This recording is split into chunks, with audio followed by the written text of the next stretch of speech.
नमस्ते प्रणाम। आप सब देख रहे बानी भोजपुरी प्लस। तो आज के खबर बा पावर स्टार पवन सिंह जी के नया एल्बम सॉन्ग के बारे में, जो ना गाना के नाम बा चापा धन हो। जी हाँ, जो कि पवन सिंह जी के अपन YouTube channel Pawan Singh official से रिलीज कल गई बा और गाना 16 नंबर ट्रेंडिंग पर भी आ चुकल बा म्यूजिक में। जी हाँ, आज सुबह ही गाना रिलीज भइल बा।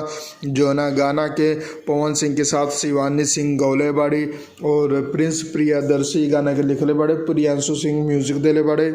आप लोग जाके फुल वीडियो सॉन्ग सुन सका तानी Pawan Singh official YouTube channel पर। आज सुबह ही लगभग 6:30 बजे के आसपास ई गाना के रिलीज कल गई बा और 3 लाख से ऊपर व्यू अभी तक के मिल चुकल बा, जो कि अपडेट हो चुकल बा। बाकी 56,000 से ज़्यादा लाइक आ चुकल बा और कमेंट के बात करें तो लगभग 8,000 से ज़्यादा कमेंट आ चुकल बा जब तक हम ये वीडियो बना रहल बानी। तो आप लोगन के अपडेट कैसा लगल कमेंट बॉक्स में बताइए। अगर वीडियो पसंद आयल बा तो लाइक करके ज़्यादा से ज़्यादा शेयर करम। हम मिलम आप लोगन के एगो नया वीडियो में। तब तक खातिर जय हिंद, जय भोजपुरी, प्रणाम।